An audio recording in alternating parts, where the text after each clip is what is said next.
arrancamos con la mesa 1, que había sido pospuesta por un ratito. Adelante, por favor. Bueno, ¿qué tal? Buenas tardes, buenos días. Me agarró la desorientación. Estoy sin dormir. Entonces para mí ya es la tarde. Bueno, tengo el gusto de coordinar esta mesa, que es la número 1, que se nos atrasó por problemas con el vuelo. La mesa se trata de humanizar los cuidados y apoyos en personas mayores. Bueno, una temática que empezamos con el tema médico y que ahora vamos a seguir. En esta mesa yo no voy a presentar a nadie, voy a invitar a los ponentes a que cada una se presente a sí misma. Así que, Rosana. Bueno, hola, ¿cómo están? Mi nombre es Rosa Ana Silverman y antes que nada pedimos disculpas porque hubo un cambio. Por el paro de ayer tuvimos que cambiar los pasajes. Yo me voy a presentar, yo soy trabajadora social, especializada en vejez y en terapia familiar sistémica y secretaria general de una de las organizaciones que se asociaron para hacer este evento, ILC Argentina. La verdad que muchas de las cosas que dijeron, especialmente Maya, tiene que ver, es como un... Hay algo... sí, a ver. Ahí está. Ya tiene mucho que ver con lo que estuve pensando cuando armé este Power, que por suerte tiene mucho texto porque como vinimos directamente del avión podría meter la pata, pero espero que realmente sea de utilidad y si después quieren hacer preguntas o cuestionamientos o reflexiones, porque yo me doy cuenta que mucho de lo que nosotros queremos y deseamos implementar, a veces la realidad no nos permite. No nos permite porque no todos los profesionales somos iguales y qué decir de las personas a quien cuidamos. Entonces a veces nos cuesta bastante, lo pensamos, lo deseamos, pero nos cuesta llevarlo a cabo. También es muy importante pensar que todos nosotros, en algún momento de la vida, ¿cuidamos o necesitamos ser cuidados? O sea, como bebés nos cuidaron y a medida que vamos transcurriendo la vida, nos encontramos con la necesidad de ser cuidados o la necesidad de cuidar. Y eso también, para mí, que ya soy una persona grande, por decirlo de alguna manera, vieja, me gusta decir más, que ya soy una persona mayor, como se dice, ya lo estoy experimentando. Entonces estoy confrontando la teoría que vengo aprendiendo desde la década del 70 con la realidad que me toca vivir. Así que yo lo que voy a tratar es de conciliar ambas cosas, que a veces hay como cierta tensión. Bueno, vamos a comenzar. Bueno, esta jornada de sensibilización sobre el envejecimiento digno y el apoyo a las personas considero que es una excelente oportunidad para fomentar la cultura del cuidado y respeto que permita a las personas mayores vivir con autonomía, bienestar y calidad de vida. La palabra autonomía la van a escuchar mucho en esta disertación y creo que en todas las disertaciones. ¿Cuáles son los factores que inciden en la calidad de vida? Son muchísimos, no los vamos a nombrar, porque tienen que ver con cosas personales, tienen que ver con la emoción, con lo emocional, con lo espiritual, y tienen que ver con factores físicos y sociales. Y la verdad que muchas de estas cosas, generalmente, no todas se dan. Entonces, ¿cómo compensamos la falta? Porque seguramente podemos tener una persona que falla en la inclusión social, pero tiene calidad de vida si uno lo acompaña y lo cuida, ¿sí? Manteniendo su autonomía. O sea, ¿cómo podemos hacer para acompañar cuando faltan algunas de estos factores. Consideramos que vivir de manera independiente no es hacer las cosas por sí mismo, sino tener el control acerca de cómo las cosas se hacen. ¿Esto qué es? Una persona puede estar en una silla de ruedas y, sin embargo, ser totalmente autónoma y decir qué quiere. ¿Qué quiere? Por ejemplo, una cuidadora, un formal o informal, tiene que decidir qué le doy de comer a esta persona porque está en una silla de ruedas y es dependiente para las actividades de la vida diaria. No. Le preguntaron si la persona, por ejemplo, no puede en ese momento decir porque está con una demencia, no sé, ¿sabemos lo que comía antes? ¿Le damos la comida que le hubiera gustado comer? O ya, bueno, no, lo que hay, ¿sí? O lo que es más fácil. Esto tiene que ver con con mantener esa autonomía que es tan fundamental. También se habla mucho de apoyos y cuidados. ¿Qué diferencia? Yo hablo desde lo social y no desde lo legal, ¿sí? Porque cuando tengan la mesa de los abogados van a ver que los apoyos están bien identificados en el Código Civil. Pero yo hablo de cuidados y apoyo desde lo social. Podemos decir que los cuidados tienen que ver más con lo instrumental, con el cuidado físico. Y los apoyos tienen que ver más con lo espiritual, con lo social, con el acompañamiento. Entonces, hay momentos en que de cuidado pasa apoyos. Por ejemplo, si las actividades de la vida diaria serían cuidados, pero las actividades instrumentales de la vida diaria, los trámites, acompañar a... Bueno, sí, los trámites están muy bien. El trámite, ir a un trámite de un banco, ir a un trámite, eso ya es apoyo, ¿sí? Vaya con la persona o se lo haga. Y es muy interesante esto, porque muchas veces solo nos quedamos en lo que es el cuidado físico. ¿Sí? Ahí ponemos toda la energía y no pasamos a lo que pueden ser los apoyos. ¿Ven? Por ejemplo, esto es un apoyo. Daría la sensación de que es un nieto con una abuela o no importa quién es, quiénes son, pero esto es apoyo. Bueno, si nosotros hablamos del enfoque humanizado, que consideramos que es clave para el envejecimiento digno, ¿cuáles son los factores o las cosas a tener en cuenta? Por ejemplo, respeto y dignidad, que es reconocer a las personas mayores con individuos, con necesidades, deseos y experiencias únicas. Los deseos no se pierden nunca y las necesidades son de la persona a quien cuidamos y no las nuestras. Esto es muy, pero muy importante. Autonomía y empoderamiento. Fomentar su participación en las decisiones que afectan su vida y apoyar su independencia, que está asociado con lo que les dije antes. Atención individualizada. Bueno, esto es un gran tema en lo que nosotros entendemos que es humanizar los cuidados. Adaptar los cuidados a las necesidades específicas de cada persona mayor, considerando su historia y su contexto. Ya se trate de una cuidadora formal o informal, es lo mismo.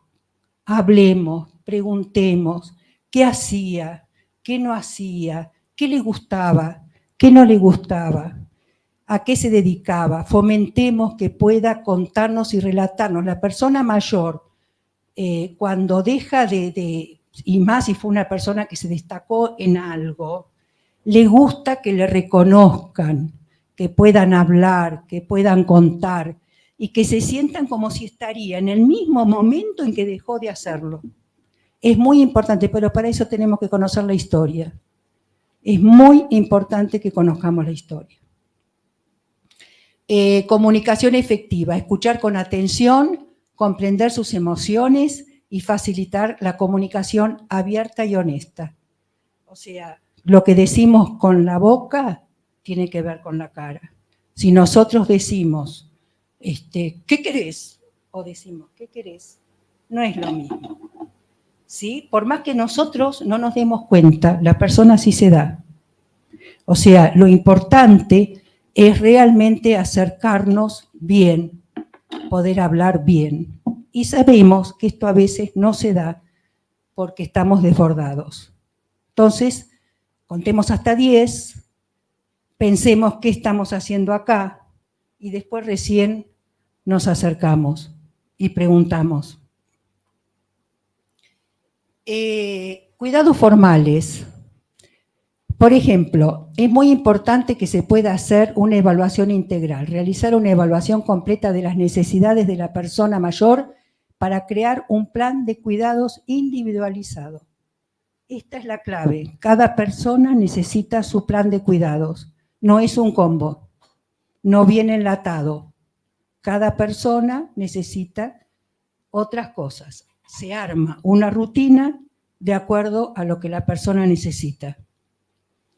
Atención personalizada, brindar atención centrada en la persona, respetando, como habíamos dicho antes, su dignidad, autonomía y preferencias. Comunicación y coordinación, mantener una comunicación efectiva con la familia y los otros profesionales para garantizar una atención integral. ¿Sí? Las cosas no se pueden hacer solo y hay que hacerlo en equipo, coordinado. Y una formación continua, actualizarse en las últimas prácticas y tecnología en el campo de la gerontología para brindar una mejor atención. Esto es lo que se espera del cuidado formal, ¿sí? Bueno, por ejemplo, autonomía e independencia, que habíamos hablado, yo les dije que lo íbamos a repetir durante toda la disertación, tiene que ver con el apoyo al hogar, con los servicios comunitarios y con el acceso a recursos. Todo esto nos permitiría a nosotros dar una atención individualizada y favorecer la autonomía. Esto yo creo que van a hablar de internación domiciliaria, ¿no? Entonces lo vamos a sacar. Por eso lo saco. Bueno, como yo les dije, yo hablo desde lo social. Desde lo social, las redes de apoyo son lo que nos permite realmente y favorece la posibilidad que la persona pueda mantenerse en su domicilio y en el caso de que no esté domicilio, poder hacerlo en el geriátrico o en el hogar donde esté. ¿Cuáles son las redes informales? Las redes informales son la familia, los amigos y las relaciones poco frecuentes. Esas relaciones que en algún momento tuvo, no las ve mucho, pero son profundas y que en el momento en que la persona lo necesita pueden recurrir, porque los lazos son sólidos a pesar de que no son constantes. Y después están las redes formales, que son los profesionales, las redes comunitarias y los voluntarios. Ni les cuento lo que significan los voluntarios, pero bueno, eso daría para otra charla. Ambos sistemas coexisten y mantienen relaciones de cooperación, pero también de conflicto. O sea, puede ser que la familia opine de una manera y los profesionales de otra, que muchas veces se da. Y ahí, generalmente, se da una situación de tensión y hay que acordar. ¿Y qué hay que acordar? Acordar de acuerdo a lo que es mejor para la persona, no lo que es mejor para la familia o porque es más fácil para el profesional o que yo. Acordar lo que necesita y quiere la persona. Abajo dice el mejor escenario donde la persona da y también recibe. Ahora después vamos a volver sobre esto que la persona da. La familia es la principal proveedora del apoyo familiar, porque da cuidados, hay atención directa y es fuente de sostén. ¿Cuáles son los apoyos o cuidados que da la familia? El apoyo emocional, que es compañía y cariño, el cognitivo, que es los conocimientos. Yo digo que es traerle el afuera hacia el adentro, es venir y contarle a la madre o al padre lo que está pasando. No es ir, como muchas veces me dicen las personas mayores, mi hijo viene todos los días, viene 10 minutos y se va.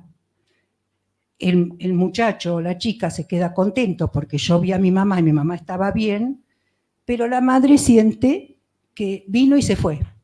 ¿Por qué? Porque no hubo un intercambio, o sea, no hubo una conversación, no hubo un interés real, hubo solamente un acercamiento de que a la madre no le falte nada.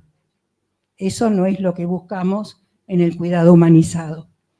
Instrumental, que es la ayuda en la casa y los cuidados físicos, que puede dar ser formales o informales. Y el material, que es el aporte económico. El tema es que el apoyo emocional generalmente lo dan, y más los cuidados instrumentales, lo dan el cónyuge o la cónyuge, si es que viven juntos, o la hija, las hijas, un poco menos los hijos varones y las nueras. Después, poco tiempo, lo dan otros familiares. Si la cosa es aguda, en el momento en que, si alguien tiene una ACV, por decirle algo, en el primer momento van muchos. Y puede ser que los primeros tiempos se ocupen algún amigo, algún vecino, algún sobrino, pero si dura en el tiempo, si se prolonga en el tiempo, eso se va perdiendo.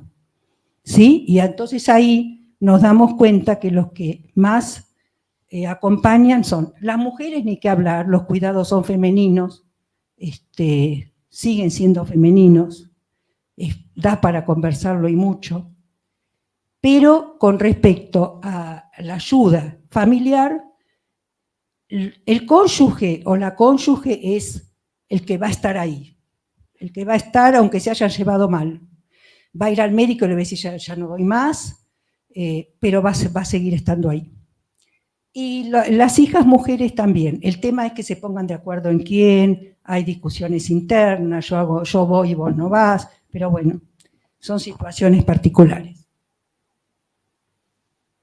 Esto tiene que ver con la calidad de la red, si se mantiene o no. Cuando la red familiar o la interacción que se da es sólida y se mantiene en el tiempo. ¿Cuáles fueron las funciones prevalentes? Si el vínculo, si es multidimensional, si la persona va y se ocupa de un montón de cosas, si hubo reciprocidad, yo creo que sí. Esto es muy importante, no está puesto acá, pero en general, cuando envejecemos, los hijos agradecidos, si recibieron apoyo durante su vida, responden, como una cuestión de agradecimiento. Cuando de otra manera puede ser que se haga porque no queda otra manera y porque es un mandato, pero es notorio eso. Cuando fue una familia donde la persona mayor durante su vida y en la crianza de sus hijos fue generoso, acompañó, fue una familia cálida, los hijos responden y tiene que ver con el agradecimiento. 4 minutos. Ya está, bueno, entonces esperá, me hablé mucho. Vamos a pasar esto, el papel de la tecnología. Por ejemplo, es humanizado la tecnología en estos casos. Por ejemplo, la atención médica remota, aplicaciones móviles, los dispositivos de asistencia, todo este tipo de cosas hacen que la persona pueda seguir viviendo en la casa, si es que eso es lo que quiere. Bueno, las políticas públicas, que acceso universal a los cuidados, reconocimiento y apoyo a los cuidadores, y leyes y regulaciones específicas. Esto es muy importante, pero bueno, nos falta bastante. Y estas son algunas de las cosas que tendríamos que tener en cuenta, porque no llegamos a una situación de casualidad, sino, como dije antes, tiene que ver con historias de vida. Entonces tenemos que pensar, podemos agregar muchas más, yo puse algunas, por ejemplo, bueno, el buen sueño, la participación comunitaria, alimentación saludable, control, pero esto es preventivo. ¿Sí? Que hacen a la calidad de vida, ¿sí? Las redes de apoyo, el empoderamiento, la autonomía. Entonces tenemos que pensar dos cosas, ya voy a terminar. dos cosas tenemos que pensar. ¿Cómo vivimos cada uno de nosotros? Ya que se dice, y es así, que empezamos a envejecer desde que nacemos, ¿cómo vivimos? ¿Cómo nos comunicamos con los otros? ¿Cómo nos cuidamos? ¿Y cómo cuidamos en caso de necesidad? ¿Sí? Y si tomamos en cuenta la historia personal de cada una de las personas que acompañamos. Nada más.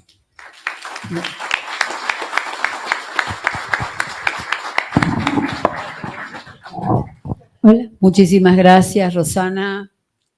Licenciada Silverman, yo tomé algunas notitas, algunos pensamientos que tuve y los quiero compartir mientras la licenciada Silverman hablaba.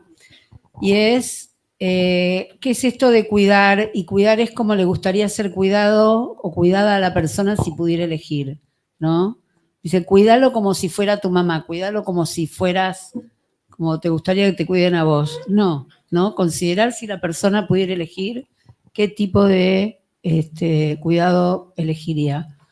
Bueno, habló también de la atención centrada en la persona y de la recomendación de salir de un modo automático de reacción. A veces el estrés que produce el cuidado hace que los cuidadores, las cuidadoras no se tomen el tiempo necesario para elegir la mejor manera de responder, que a lo mejor no es perfecta porque somos humanos, pero sí una manera de responder óptima para ese momento, ¿no? Y darse permiso de equivocarse, ¿sí? Me pareció también importante el tema de activar las redes, que es un tema importante. Hay gente que cuida en soledad, y esto es súper exigente porque en algún momento se resiente la salud. Estoy hablando de tanto de familiares que cuidan, como de cuidadoras contratadas, que se activen las redes sociales para que el cuidado sea una tarea cooperativa y colectiva. Y que tanto las personas que deben ser cuidadas como aquellas personas que cuidan deben ver medianamente satisfechas sus necesidades en este vínculo, porque si nos centramos demasiado en la persona que cuidamos, perdemos de vista las necesidades de quien cuida. Entonces, por más que sea difícil, hay que ir buscando como este equilibrio en que ambas necesidades se vean razonablemente satisfechas. Y otra cosa que dijiste que me pareció importante era que el tema de los hermanos, ¿no? Que hay muchas familias en las que la dependencia del padre o de la madre reactiva viejas rivalidades fraternas, ¿no? Por la cuestión de volver al hogar, volver a pelear por esas cosas que la vida adulta, al estar fuera, se habían tornado más independientes. Así que también atención, esto incide tanto en las madres, que son quienes más cuidan, las esposas, o sea, las madres de estos hijos, como las cuidadoras pagas, que se pueden generar conflictos familiares en relación a los hijos. Bueno, muchísimas gracias, tu ponencia estuvo exquisita. Vamos a escuchar ahora a la doctora Analía Haddad, que va a hablar sobre cómo los cuidados domiciliarios pueden prevenir una institucionalización. Y ella se va a presentar. Sí, ahí dice más o menos, soy médica especialista en medicina interna y en clínica médica. Tengo acá muchas de mis formadoras en gerontología, en la diplomatura. Y bueno, estoy a cargo de un programa de atención a las personas mayores en una obra social en Buenos Aires. Quería hablar por eso, porque tal vez nosotros que hacemos acá, yo quería preguntar en realidad, hay muchos médicos, las que conozco no, las que hablaron ya las conocí. ¿Quién es médico? 1, 2, 3 y las chicas. Bueno, nosotros hay temas que, la doctora que está, hay temas que reiteramos, pero tal vez la gente que cuida no conoce algunas cosas que me gustaría que sepan. Acá veo mucha gente joven. ¿Esta gente joven qué hace? Enfermera. Acá hay otra doctora. Enfermera. Hay muchas. ¿Enfermeras cuántas hay? ¿Y el resto? ¿Hay alguna trabajadora social? ¿Kinesiólogos? Hay un montón. Y cuidadores, quiero cuidadores informales, o sea, los que están cuidando en la casa. Bueno, hay de todo. Bueno, vamos a hablar 2 palabras de esto, aunque yo sé que está trillado, pero a mí me encanta. Ahora tengo que pasar yo. No las paso. Esto me parece que es importante, lo del envejecimiento. No puse la pirámide porque ya la sabemos todos de memoria, pero sí tenemos que saber que ahora van cambiando día a día las cifras, ¿no? Pero según el INDEC, en el 2021 las personas mayores a 60 van a llegar a ser un 16% y para el 2040 un 25%. Para el 2050 va a haber el doble de cantidad de personas mayores de lo que hay ahora. Por eso nosotros es importante que sepamos, y lo que quiero contarles es que dentro de América Latina y el Caribe, Argentina tiene una de las poblaciones más envejecidas. Es el latiguillo que los médicos sabemos de memoria, acá las chicas lo están repitiendo conmigo. Y la Ciudad Autónoma de Buenos Aires es una de las más envejecidas. Por allá había una de las abogadas de ILC que me dijo las últimas cifras. La Ciudad Autónoma de Buenos Aires, Santa Fe, La Pampa, bueno, Córdoba, y bueno, aparte de Argentina, Uruguay, Chile y Cuba, ¿no? O sea, estamos hablando de América Latina. ¿Y cuándo una población se considera? Ustedes pueden leer, pero a mí me gusta hablar. ¿Cuándo se considera envejecida una población? Cuando tiene más del 7% de los habitantes que son mayores a 60 años. Para la OMS la definición, a los profesionales creo que lo saben, pero por ahí los cuidadores es importante, nosotros somos país subdesarrollado, así que personas mayores somos a partir de los 60. Los superdesarrollados más de 65, ¿no? ¿Está bien, doctora? ¿Me ayudan las chicas de política? No. Bueno, y lo que les quiero decir es que las mujeres representamos el 57% de la población mayor a 60 y a medida que aumenta la edad, aumenta la proporción de mujeres. Ese es el demográfico. Y respecto a los que hacemos salud, que es el envejecimiento epidemiológico, cambió porque el envejecimiento es uno de los impactos más altos de este siglo, ¿no? Es una explosión.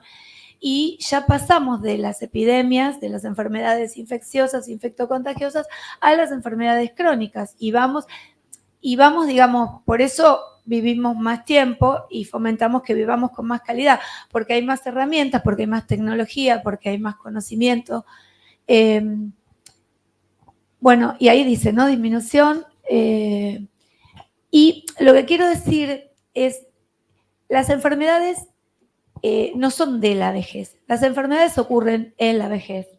Porque, y no voy a hablar de esto un poquito, quiero contarles esto. ¿Qué es el envejecimiento? Que es un proceso continuo, heterogéneo, universal e irreversible, pero que no es sinónimo de enfermedad. Muchas veces le atribuimos manifestaciones patológicas, o sea, al envejecimiento, y las asumimos que esto vamos a hablar todos de esto, pero las asumimos como es normal para su edad, y no es normal para la edad. Sabemos que con el paso del tiempo el corazón funciona diferente, el riñón funciona diferente, la piel se nos arruga un poco más, vamos disminuyendo de estatura, cambiamos el centro de gravedad. Bueno, eso sí sucede en el envejecimiento, pero tenemos que ver qué situaciones en el envejecimiento aumentan la vulnerabilidad.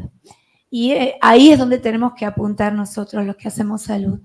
Es un tema muy hablado, pero los que cuidan tienen que saber muchas veces qué pasa cuando un adulto mayor toma más de 5 medicamentos al día, y eso es polifarmacia. Y muchas veces atribuimos alguna cosa que le está pasando y es porque la medicación hay que reevaluarla. También las enfermedades crónicas aumentan la vulnerabilidad porque los pacientes que tienen diabetes, tienen hipertensión, tienen enfermedad renal crónica, tienen insuficiencia cardíaca, bueno, y eso aumenta la vulnerabilidad. Muchas veces no miramos que la persona mayor se alimenta mal. Y no se alimenta mal solamente porque digo, bueno, no puedo comprar el último salmón rosado. Se alimenta mal porque no tiene bien la dentición, porque tal vez no enseñamos a quienes los cuidan a cuántas proteínas le tenemos que dar y por ahí la consistencia de la alimentación. Bueno, eso es importante que nosotros enseñemos, ¿no? Y después que las personas mayores tienen un estado que se llama, yo no hablo mucho en inglés porque me gusta mucho mi país, pero hay un término que los ingleses lo ponen lindo, que es el inflammation, que es un estado de inflamación. Allá las chicas me ayudan, mis profesoras. Es un estado de inflamación crónica que tienen las personas mayores que aumenta la vulnerabilidad. Otra cosa es las caídas. Si una persona se cae una vez, hay que mirarlo con atención, porque se puede volver a caer en el año. Y una caída no es una tontería en una persona mayor. ¿Dónde se caen más las personas mayores? En la casa. ¿Quién lo dijo por ahí? En la casa. Y dentro de la casa nosotros pensamos que es en el baño, pero ¿dónde más? En la habitación. Bueno, esos son todos cuidados preventivos de institucionalización que estamos hablando, ¿no? Lo van haciendo conmigo, yo esa diapo no la hice. Bueno, la depresión aumenta la vulnerabilidad y eso hay que tenerlo en cuenta, porque es manifestación muchas veces de alguna enfermedad subyacente. Por ejemplo, el adulto mayor que no se quiere bañar, y la higiene es como el primer paso a decir, necesito ayuda para bañarme. Si necesita ayuda para bañarse, ojo ahí con la dependencia, ¿no? Bueno, las comorbilidades ya los hablé, y la red social, que es súper importante, que me parece que la familia, porque los que cuidamos a personas mayores en casa y prevenimos que se hospitalice, generalmente somos personas mayores que cuidamos a mayor, porque hay una señora de 60 que cuida, ¿sí o no? Las chicas, a una mamá de 80, a una de 70 que cuida a una de 90. Entonces, el cuidado tiene que ser mutuo, y lo que decía la doctora al principio, este respeto mutuo también, ¿no? Porque a veces, lo hablamos hablando, la persona mayor es súper exigente a veces y no piensa que el que está cuidándolo es un familiar que lo hace amorosamente y que tal vez esté 24 horas al cuidado. Porque no quiero decir mucho de institucionalización porque la negrita va a hablar, y la voy a presentar a la que me sigue en la mesa. Bueno, esto se los leo. La tendencia a enfermar es uno de los rasgos característicos del envejecer, pero está condicionado por la vulnerabilidad, que ya lo dije. En la vejez inciden todas las enfermedades que se ven en el adulto. Lo dije antes, no hay enfermedades de la vejez, sino en la vejez, y asientan sobre un organismo envejecido, ¿no? Los médicos hablamos mucho de fragilidad, que no lo voy a hablar porque no quiero dar una charla médica, pero sí sepamos que cuando el paciente está cansado, disminuye su fuerza, disminuye la velocidad de la marcha. Estas son situaciones reversibles, que es ahí donde por ahí tengo que consultar. Es decir, bueno, algo le pasa porque se cansa más de lo habitual. Algo le pasa porque no tiene fuerza para levantarse de la silla 2 o 3 veces, no se pudo levantar. Estoy cansado, me quiero ir a la cama. Ojo ahí, alerta bandera roja. Bueno, cuando bajan de peso ya llego un poquito tarde, pero fijarse siempre se alimenta, ¿no? Pero por ahí bajo 1 kilo y me fijo, bandera roja. Blanca. ¿Por qué? Primero porque la quería hacer con ustedes. Entonces, los cuidados preventivos de institucionalización. Si el viejito está con pérdida de ganas, tengo que consultar. No sé si está confuso, tiene alguna cosa que me parece rara, puede tener deshidratación, ojo, puede tener constipación, ojo, puede tener hay pacientes en domicilio que están con sonda, bueno, eso tengo que tener en cuenta.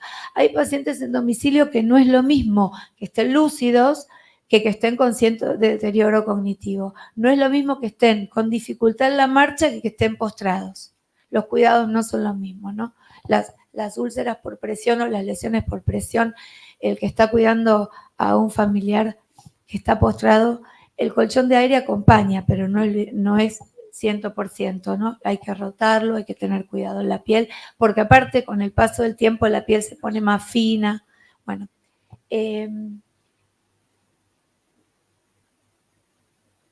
esto ya lo... ¿y cómo se puede presentar una enfermedad en la persona mayor? Que por ahí si lo estoy cuidando, digo, bueno, generalmente la persona mayor cuando consulta no tiene un solo motivo de consulta. Una persona joven me dice, tengo fiebre, me duele acá, tengo tos, y yo puedo pensar que tiene una neumonía, pero a veces un adulto mayor se cansa o no camina bien y por ahí tiene alguna enfermedad. Entonces, no voy a decir qué otros cuidados porque lo va a decir mi compañera que sigue, pero sepan que las enfermedades en la persona mayor se presentan de distintas formas o a veces no da síntomas, pero el que lo cuida lo conoce. Entonces abre la alarma, ¿no? Que se presentan tarde, las enfermedades se presentan de manera atípica, que tienen un montón de causas y que tienen tendencia a ser enfermedades crónicas. Para las que somos de mi generación, creo que lo que nos convoca a esto es la importancia que le damos todos nosotros al envejecer, al envejecimiento activo, saludable, la actividad física que puedan hacer en la casa, aunque estén sentados, moverse un poquito, levantar. Siempre hay cuidados que podemos brindar en la casa. Y no todo el mundo tiene la posibilidad de tener un sistema de emergencias que, bueno, apenas toca un botón vienen a casa. Entonces, está bueno que nosotros los médicos le demos algunas pautas claras a los cuidadores para que sepan y que tengamos comunicación directa, ¿no? Que los que somos médicos de las personas mayores, yo por lo menos pienso así, tengan nuestro teléfono. No 24/7, pero que podamos acompañarlo. Si no puedo curar, tengo que aliviar, y si no, acompañar. Bueno, hasta acá llegué. Gracias. Muchísimas gracias, doctora. Una cosa quiero Haddad. decir, una cosa antes que cerremos. Ah. A mí me va a seguir en la charla, y miren cómo nuestro mundo es chico. La señora que viene ahora es mamá de un médico que fue residente mío en Buenos Aires, es ahora médico terapista, y encima está casado con una médica que también fue residente nuestra, que es clínica. Así que bueno, el envejecimiento nos une. Gracias. Gracias, Lía. Bueno, quiero marcar algunos puntos que anoté de la exposición de la doctora Haddad. Uno importante es la perspectiva de género, la feminización del envejecimiento y del ejercicio de los cuidados, que en general son mujeres, como bien dijeron, esposas en primer lugar, hijas en segundo lugar, nueras en tercer lugar, y lejos, al pie, llegan los varones, ¿no? Esperemos que esto vaya cambiando ahora con el tiempo, en estos nuevos cambios que se presentan en la sociedad.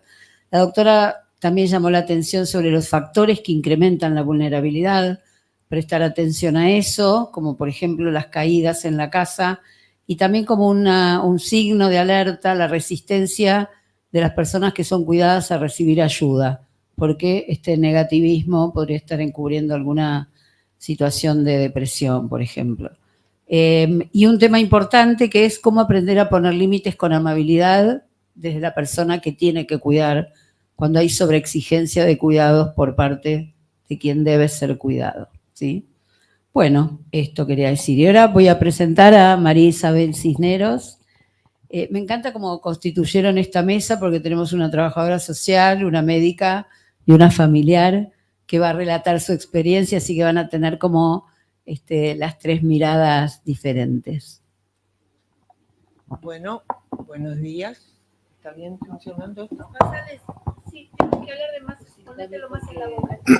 Bueno, como ya dijeron, yo me llamo María Isabel Cisneros de Franco, negra para los que me conocen más de cerca, y yo voy a hablar como familiar, porque, bueno, tuve en mi vida la experiencia de cuidar a mi mamá, fundamentalmente a mi marido, es decir, bien de cerca, y también participé en la atención o el cuidado, en cierta manera, de otros familiares.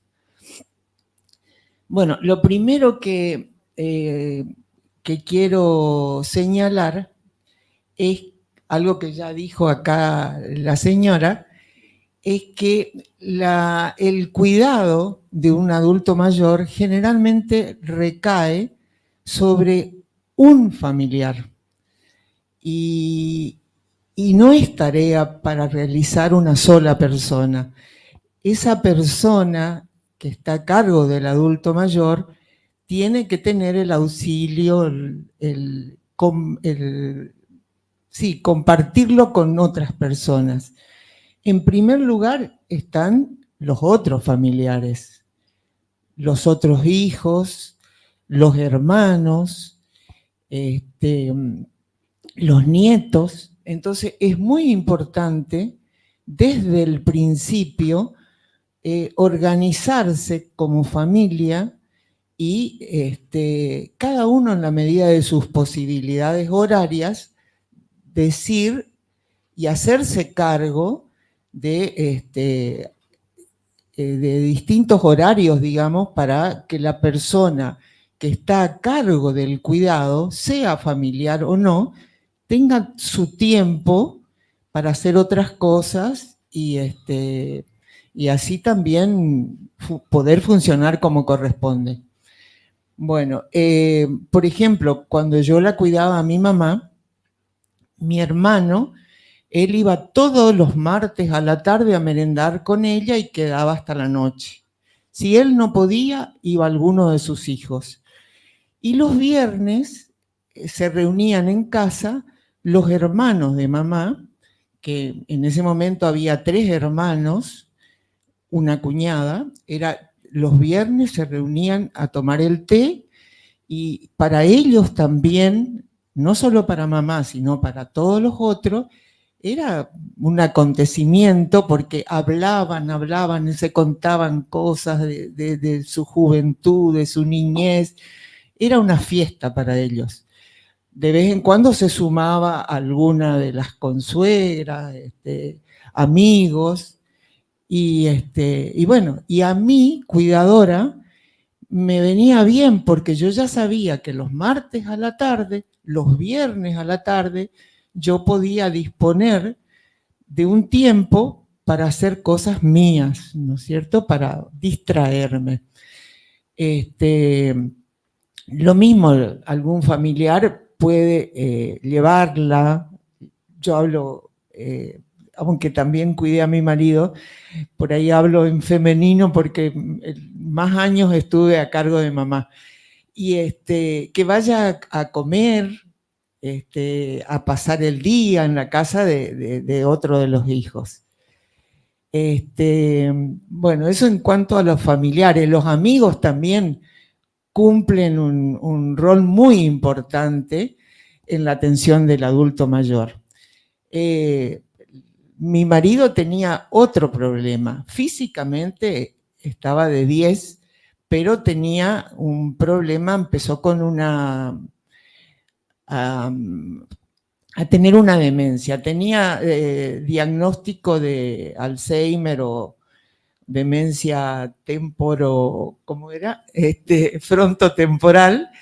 Y bueno, al principio eran solamente olvidos, reiteraciones, cosas por ahí que estaban medio desubicadas. Bueno, pero como todos sabrán, ¿no es cierto? Es una enfermedad que va evolucionando lamentablemente cada vez para peor.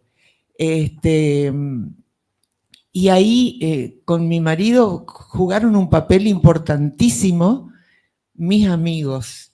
La gente que me conocía a mí desde chica y que es hasta el día de hoy mi grupo de amigos. Y bueno, con ellos nos reuníamos, ya teníamos fijadas días a la semana para juntarnos. Y bueno, como ellos conocían la situación, para mí estaba cómoda, porque por ahí uno también tiene, se preocupa, ¿no es cierto?, con un familiar que está con un poco de problemas mentales, se preocupa y no se anima a alternar, digamos, con personas desconocidas. Con los amigos yo me sentía re cómoda y mi marido también, todo bien. Bueno, eso en cuanto a los familiares y a los amigos. Nosotros como familiares, cuando nos toca estar al cuidado de una persona, otra cosa importante que podemos hacer es gestionar esas reuniones. Por ejemplo, buscar formar grupos costura, de tejido, de bordado, de jugar a las cartas. Vieron que hay muchas personas mayores que les gusta jugar a la loba, a la canasta. Bueno, ayudar a nuestro adulto mayor a que tenga su grupo y que participen, invitar a los amigos, invitar a los otros familiares, acompañar a nuestro adulto mayor a visitarlos, a estar con otras personas. Bueno, otra cosa que yo considero importante es cuando el adulto mayor tiene ya cierto deterioro, vamos a tener que necesitar cuidadores. Bueno, hay organizaciones que preparan los cuidadores y que podemos recurrir a ellos para que nos recomienden.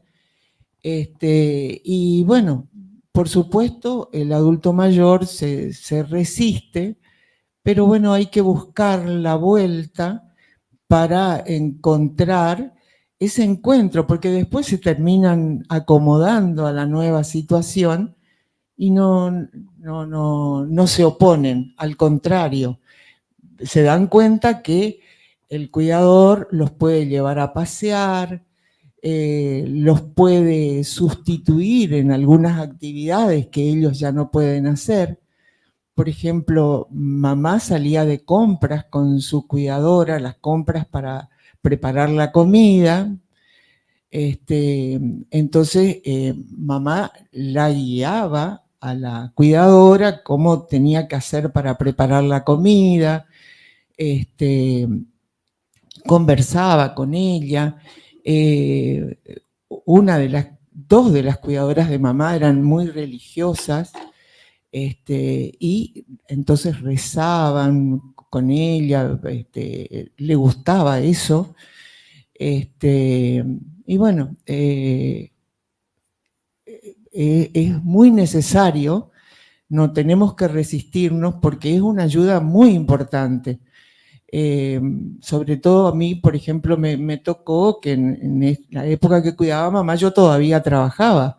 O sea, tenía muchas cosas para hacer y no podía estar como mamá quería todo el día al lado de ella. Entonces, ella misma empezó a valorar la presencia de su acompañante.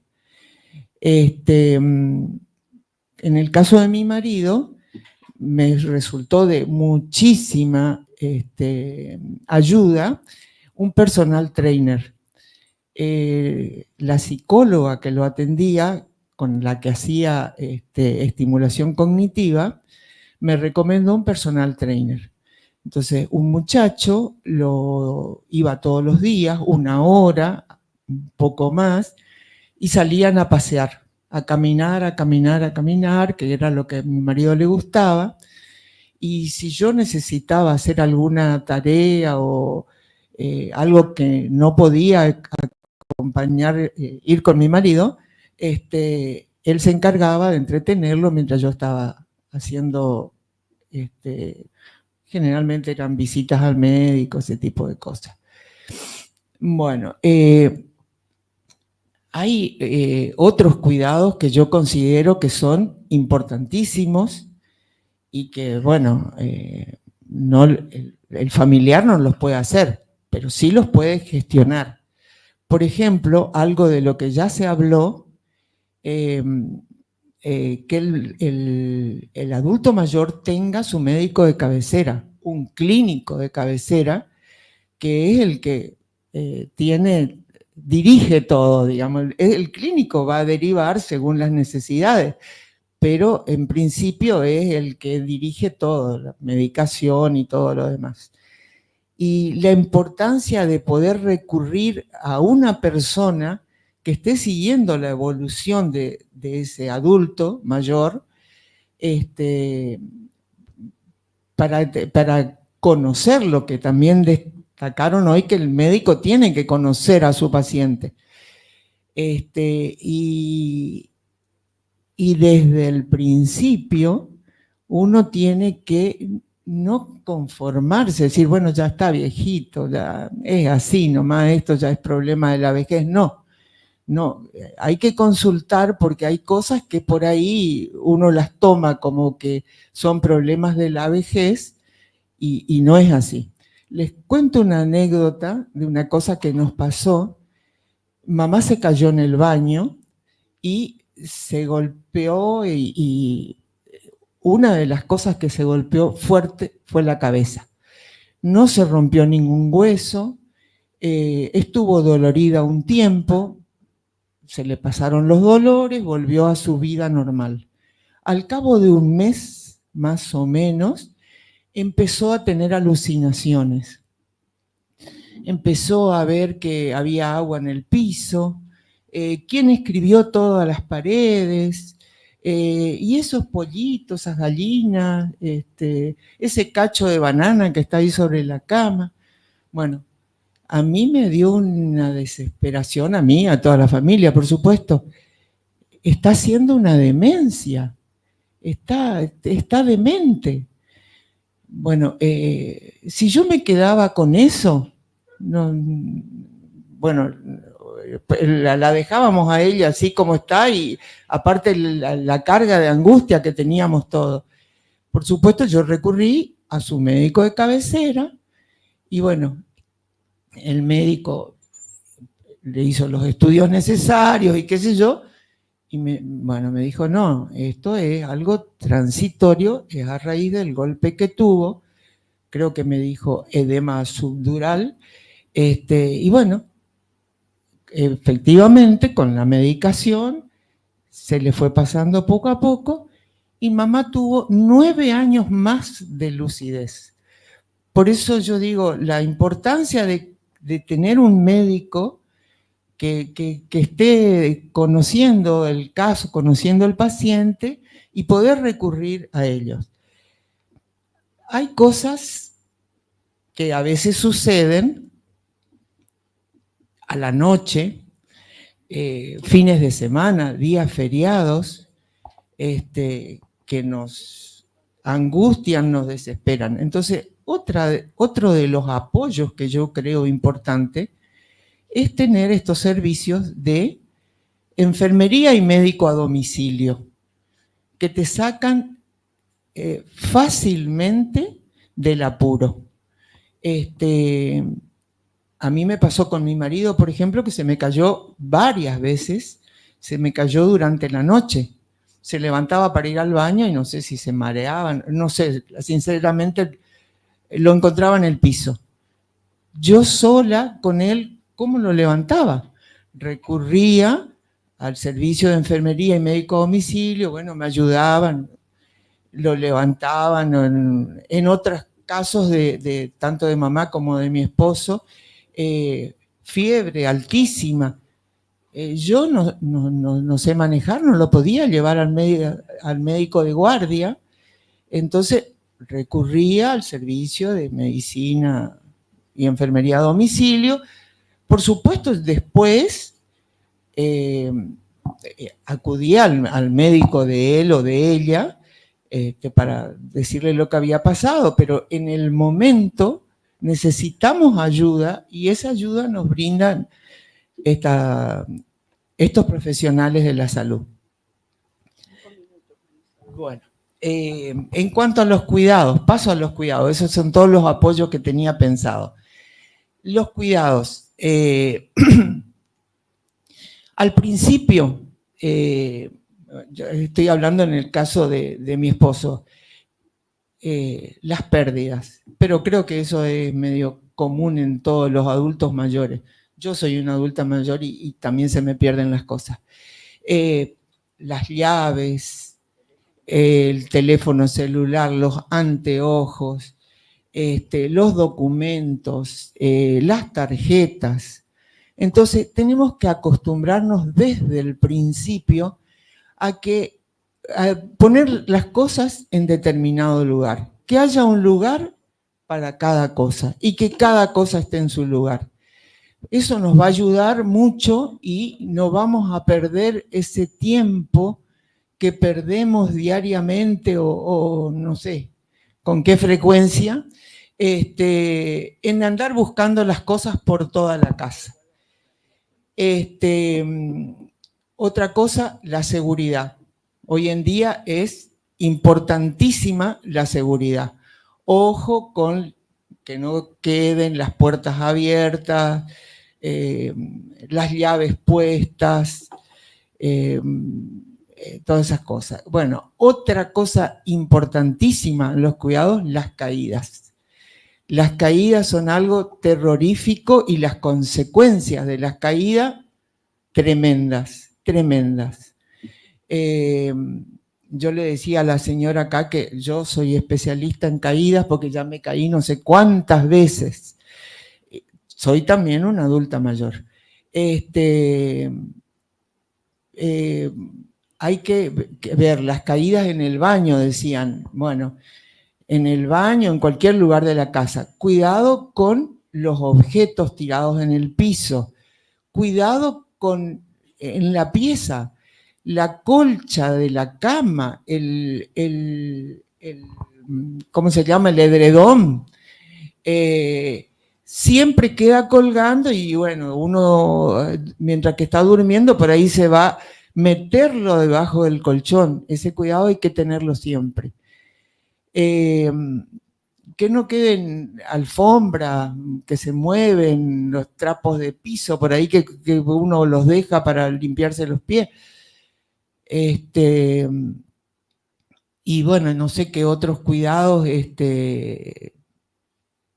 no se me ocurre ninguno más ahora o no me acuerdo por lo menos, qué otros cuidados. Entre las cosas que había notado y que me olvidé, acá la vi de pasada, los apoyos, un apoyo tremendo, tremendo, el centro de día. Con mi marido, por ejemplo, a mí se me abrió el cielo con el centro de día, porque era todas las tardes ir ahí. Él la pasaba de 10, regio, contento, porque estaba con gente de su edad, con sus gustos, con los mismos recuerdos, podía charlar, podía hacer. Y yo lo acompañaba, pero él no quería que yo me fuera, así que yo me quedaba también. Así que también participé del centro de día. Hacía por ahí las mismas actividades que él o otras actividades, porque también hay otras actividades para personas que no tienen, supuestamente, problemas. Yo hacía mosaicismo, estimulación cognitiva, gimnasia, de todo. Es ese apoyo fundamental para tenerlo en cuenta. Y bueno, creo que eso fue todo. Lo del baño, fijarse, ir preparando el baño, que pueda bañarse sentado, que tenga una ducha de mano, cuidado con la temperatura del agua, no dejarlos solos, que ellos nomás templen el agua, porque por ahí abren el agua caliente, se queman o pegan un salto y se caen. Entonces, ayudarlo, dejarle que se bañe solo si quiere, pero pegarle esas ayudas, esas miradas, porque son necesarias. Bueno, creo que eso es todo. Espero que les haya servido de ayuda mis historias. Muchísimas gracias, María Isabel. Voy a tomar también nota de algunas de las cosas que dijiste. Pensé en el tema de la flexibilidad y de compartir el cuidado y pensaba en esto de las demencias frontotemporales que son difíciles de manejar porque generan síntomas que avergüenzan, ¿no? Entonces, como esto pasa mucho, digamos, con los cuidadores que no saben cómo responder a esta vergüenza que sienten y les cuesta manejarse con la enfermedad. Así que también reconocerlo y saber que es parte de la enfermedad y que si la persona estuviera sana no estaría haciendo esas cosas, ¿no? Así que el manejo de la vergüenza es importante porque además el sentimiento de vergüenza es algo que surge porque tememos que nos dejen de querer los demás, ¿no? Es así, ¿no? Es algo que no queremos mostrar. Bueno, entonces también tenerlo en cuenta, porque son estresores, ¿no? Son situaciones que generan estrés y está bueno tener estrategias para reconocerlo y para desarrollar habilidades emocionales en torno a esto.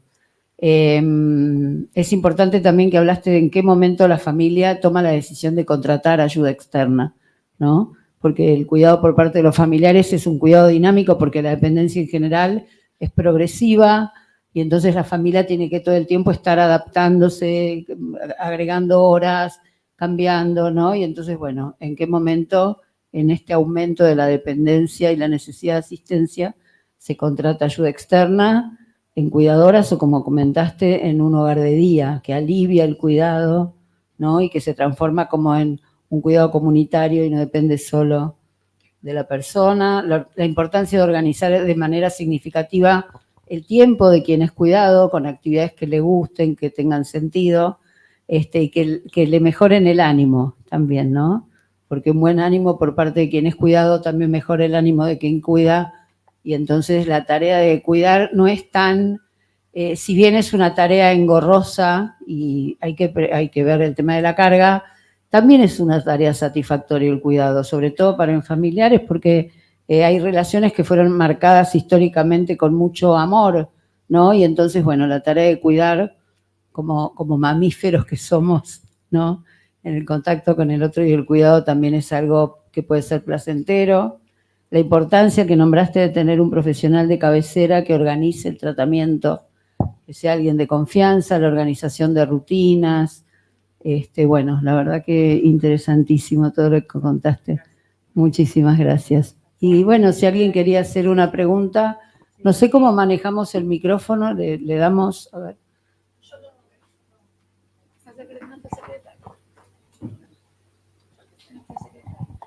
¿Quién? Bueno, muchas gracias. Primero que todo, todas las exposiciones han sido buenas, en la otra mesa también excelentes, realmente de primera. Estoy realmente muy, muy contenta, muy orgullosa. Pero en el caso de la señora, permítame que le diga que no me sorprende que usted haya sido lo que yo di en llamar una vez el cuidador elegido. O sea, hay un cuidador elegido en las familias. Que lo elige realmente la persona que necesita cuidados. Por ahí puede tener 8 hijos, pero va a elegir a un hijo para que lo cuide. No hay necesidad de que lo exprese. Generalmente lo expresan para alegría o tristeza de los otros, pero hay una persona que es la que más cuida, Y la felicito porque supo ser lo suficientemente inteligente para poder administrar la carga, para administrar su peso de carga, para poder distribuir y recibir los apoyos que usted necesitaba. Por eso la felicito. Ojalá todos los familiares de pacientes que yo atienda tuvieran una mente tan abierta como la suya. No es así. En la vida real, lo suyo es un ejemplo, pero no es lo cotidiano. Lo cotidiano es justamente todo lo contrario. Entonces, muchas veces es muy difícil trabajar con familias donde las cargas no están repartidas, donde no se entiende que se necesita un cuidado externo, un apoyo externo, y donde inclusive hasta la idea de ir a un centro de día o un hogar de día es tremendamente difícil de vender, de explicar y que te lo compren. La felicito porque usted es una cuidadora excepcional. Gracias. ¿Alguien más quería hacer alguna otra pregunta? Sí, acá. En realidad no es una pregunta, sino como dijo la doctora que habló antes, realmente felicitar a todo el panel y solamente aportar algo que también que tenemos que tener mucho cuidado, que es la utilización del gas, que genera riesgos terribles, no solo para la persona adulta mayor, sino también para todos los integrantes de la familia y la casa. Y bueno, contando una experiencia personal, por ejemplo, a mí me daba mucha vergüenza o pena o culpa tener que contratar una vianda, por ejemplo, alguien que cocine especialmente para el adulto mayor, porque yo no tenía tiempo o nadie tenía tiempo y tampoco era posible que siga así como su mamá que seguía cocinando, ¿no? Pero bueno, el tema de las culpas que cargamos los familiares también es un tema muy importante y le agradezco lo que ha dicho porque, bueno, me sentí muy identificada en muchas de las cosas que ha manifestado. Quiero comentarte algo. Hola, ¿se escucha? Con respecto a las culpas, que es un tema muy importante, por eso yo digo que hay que hablar todos tenemos que hablar cuando estamos bien. ¿Qué queremos? ¿Qué nos gustaría? ¿Cómo queremos que nos cuiden? ¿Cómo te sentirías si en un caso de dependencia vas a un hogar? O sea, esto hay que hablarlo cuando la persona está con buenas condiciones, cuando estamos bien, transmitirlo a nuestros hijos. Porque en general la familia dice, no, si lo llevo a un hogar, se muere. Puede ser que se muera, pero no importa. Pero la que primero se muere es de culpa a ella, por llevarla, porque no está hablado.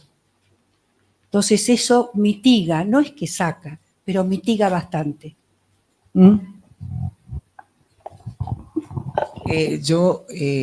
Una cosa que me olvidé de decir, que yo tuve por necesidad, por la pandemia, tuve la necesidad de llevarlo a mi marido en una residencia para adultos, porque ya no lo podía manejar en casa, me quedé sin cuidadoras porque recordarán ustedes que se suspendieron los colectivos, la cuidadora de mi esposo venía de Puerto Tirol, y tuve la necesidad de llevarlo a una residencia. Y recordé lo que me había recomendado a mi hijo, y que me dijo, no está mal que una persona tenga que ir a parar a una residencia.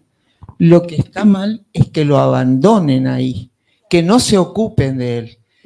Por suerte, a mí en la residencia me permitieron ir a verlo en el horario que yo quería. Yo me iba a la mañana, me iba a la tarde, inclusive cuando hubo necesidad, yo me iba a la mañana al tiempo que quería y también a la tarde el tiempo que yo quería. Entonces, no es lo tremendo ir a parar a una residencia. Lo tremendo es que te abandonen y que no te visiten, que no te cuiden, aún estando en la residencia, porque tampoco podemos esperar milagros, ¿no es cierto? Hay que apoyar a la gente que lo está cuidando. Eso nomás que me había olvidado de decirle. Gracias. Perla. Sí, una pregunta, especialmente que pareciera que estamos todos de acuerdo con que en este espíritu latino que nos unifica a los argentinos y a los países limítrofes, con esto del mandato familiar de considerar un abandono, el solo hecho de acompañar a un familiar mayor a un hogar gerontológico. ¿Les parece a ustedes que tal como existen los centros de día, los centros de jubilados, destinados a las personas mayores, podrían existir de alguna forma esas, como existen las reuniones de alcohólicos anónimos, como existen los de drogadependientes, conversaciones para parientes, familiares de personas con Alzheimer, de personas con... Bueno, hay en el gobierno de la ciudad, yo coordinaba el grupo de familias cuidadoras, por ejemplo, y trabajábamos en grupo. ALMA, la Asociación Lucha contra el Mal de Alzheimer, también tiene grupos de familiares. Es una vez por mes, pero funciona. A lo mejor hay que, cuanto más se estimule el cuidado domiciliario, más habría que activar. Pero hay organizaciones de voluntarios, yo no sé cómo es acá, en Resistencia, pero seguramente hay grupos. Ahora más que nada virtuales. Ahí Laura nos está pidiendo que terminemos. Un minuto, lo que dijo Rosana, que nosotros los médicos tenemos que enseñar también a que podemos tomar directivas anticipadas. Entonces, eso es tomar directivas sobre la decisión de mi salud y lo que yo quiero que hagan cuando no pueda decidir por mí misma. Y eso lo puedo hacer. Y eso es importante. Bueno, le agradezco a toda la mesa, estuvo buenísima, muchísimas gracias, perdón por pasarnos.